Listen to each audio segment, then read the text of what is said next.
Same day, later. I have made the effort, and God helping me, have come safely back to this room. I must put down every detail in order. I went, whilst my courage was fresh, straight to the window on the south side, and at once got outside on the narrow ledge of stone which runs around the building on this side. The stones are big and roughly cut, and the mortar has by process of time been washed away between them. I took off my boots and ventured out on the desperate way. I looked down once, so as to make sure that a sudden glimpse of the awful depth would not overcome me, but after that kept my eyes away from it. I knew pretty well the direction and distance of the Count's window, and made for it as well as I could, having regard to the opportunities available. I did not feel dizzy. I suppose I was too excited, and the time seemed ridiculously short, till I found myself standing on the window-sill and trying to raise up the sash. I was filled with agitation, however, when I bent down and slid feet foremost in through the window. Then I looked around for the Count, but with surprise and gladness made a discovery. The room was empty. It was barely furnished with odd things which seemed to have never been used.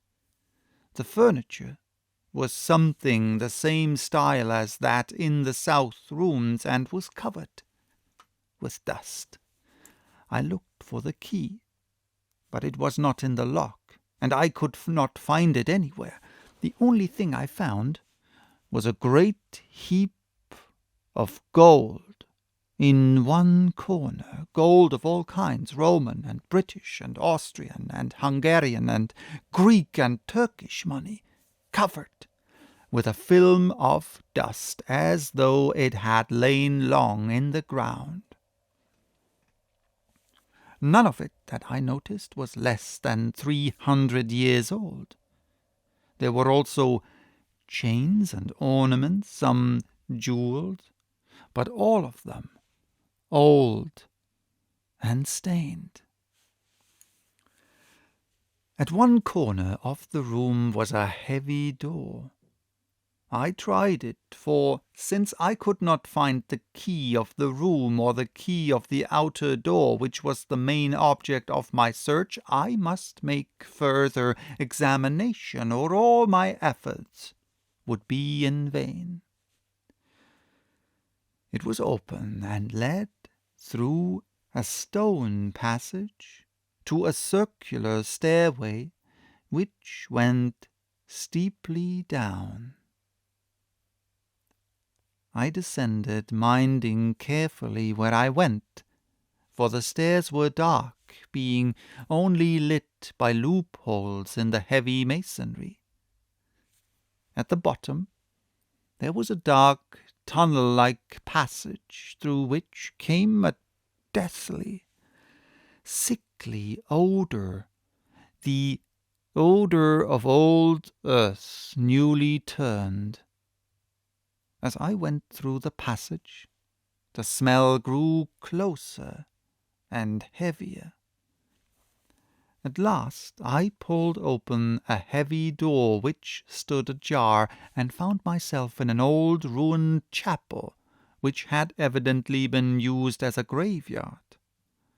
The roof was broken, and in 2 places were steps leading to vaults. But the ground had recently been dug over, and the earth placed in great wooden boxes, manifestly those which had been brought by the Slovaks. There was nobody about, and I made search for any further outlet, but there was none. Then I went over every inch of the ground so as not to lose a chance. I went down even into the vaults where the dim light struggled, although to do so was a dread to my very soul. Into 2 of these I went, but saw nothing except fragments of old coffins and piles of dust.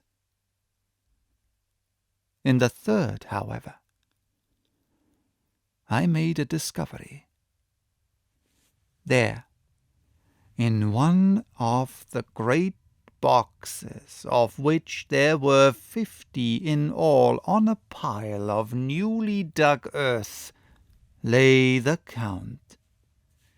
He was either dead or asleep.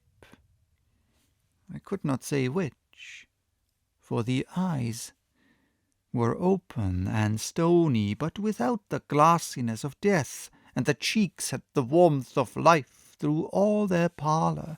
The lips were as red as ever, but there was no sign of movement, no pulse, no breath, no beating of the heart.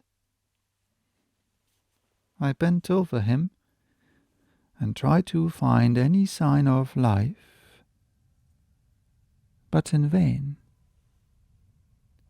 He could not have lain there for long, for the earthy smell would have passed away in a few hours. By the side of the box was its cover, pierced with holes here and there. I thought he might have the keys on him, but when I went to search, I saw the dead eyes, and in them, dead though they were, such a look of hate, though unconscious of me or my presence, that I fled from the place, and leaving the Count's room by the window, crawled again up the castle wall. Regaining my room, I threw myself, panting, upon the bed, and tried to think. 29th June. Today is the date of my last letter, and the Count has taken steps to prove that it was genuine, for again I saw him leave the castle by the same window, and in my clothes. As he went down the wall, lizard fashion, I wished I had a gun or some lethal weapon that I might destroy him. But I fear that no weapon, wrought alone by man's hand, would have any effect on him. I dared not wait to see him return, for I feared to see those weird sisters. I came back to the library and read there till I fell asleep. I was awakened by the Count, who looked at me as grimly as a man can look, as he said, "Tomorrow, my friend, we must part. You return to your beautiful England, I to some work which may have such an end that we may never meet. Your letter home has been dispatched. Tomorrow I shall not be here, but all shall be ready for your journey. In the morning come the Shagani, who have some labours of their own here, and also come some Slovaks. When they have gone, my carriage shall come for you, and shall bear you to the Borgo Pass to meet the diligence from Bukovina to Bistritz. But I am in hopes that I shall see more of you at Castle Dracula." I suspected him, and determined to test his sincerity. Sincerity! It seems like a profanation of the word to write it in connection with such a monster, so asked him point blank, "Why may I not go tonight?" "Because, dear sir, my coachman and horses are away on a mission." but I would walk with pleasure. I want to get away at once." He smiled. Such a soft, smooth, diabolical smile that I knew there was some trick behind his smoothness. He said, "And your baggage?" "I do not care about it. I can send for it some other time." The Count stood up and said, with a sweet courtesy which made me rub my eyes, it seemed so real, "You English have a saying which is close to my heart, for its spirit is that which rules our boyars. Welcome the coming, speed the parting guest. Come with me, my dear young friend. Not an hour shall you wait in my house against your will, though sad I am at your going, and that you so suddenly desire it. Come." With a stately gravity, he, with the lamp, preceded me down the stairs and along the hall. Suddenly he stopped. Hark! Close at hand came the howling of many wolves. It was almost as if the sound sprang up at the rising of his hand, just as the music of a great orchestra seems to leap under the baton of the conductor. After a pause of a moment, he proceeded in his stately way to the door, drew back the ponderous bolts, unhooked the heavy chains, and began to draw it open. To my intense astonishment, I saw that it was unlocked. Suspiciously, I looked all round, but could see no key of any kind. As the door began to open, the howling of the wolves without grew louder and angrier. Their red jaws with champing teeth and their blunt-clawed feet, as they leaped, came in through the opening door. I knew then that to struggle at the moment against the Count was useless. With such allies as these at his command, I could not do anything. But still the door continued slowly to open, and only the Count's body stood in the gap. Suddenly it struck me that this might be the moment and means of my doom. I was to be given to the wolves, and at my own instigation. There was a diabolical wickedness in the idea, great enough for the Count, and as a last chance I cried out, "Shut the door! I shall wait till morning!" and covered my face with my hands to hide my tears of bitter disappointment. With one sweep of his powerful arm, the Count threw the door shut, and the great bolts clanged and echoed through the hall as they shot back into their places. In silence we returned to the library, and after a minute or two I went to my own room. The last I saw of Count Dracula was his kissing his hand to me, with a red light of triumph in his eyes, and with a smile that Judas in hell might be proud of.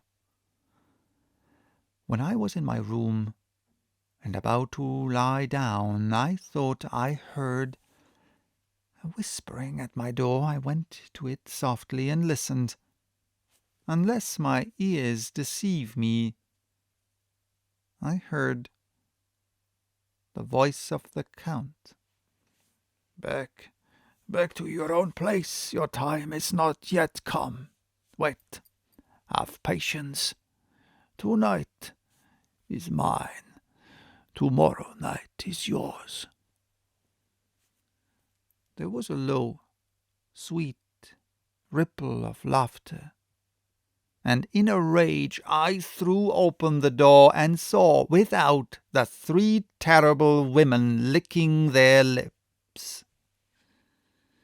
As I appeared, they all joined in a horrible laugh and ran away. I came back to my room and threw myself on my knees. It is then so near the end. Tomorrow, Lord, help me, and those to whom I am dear.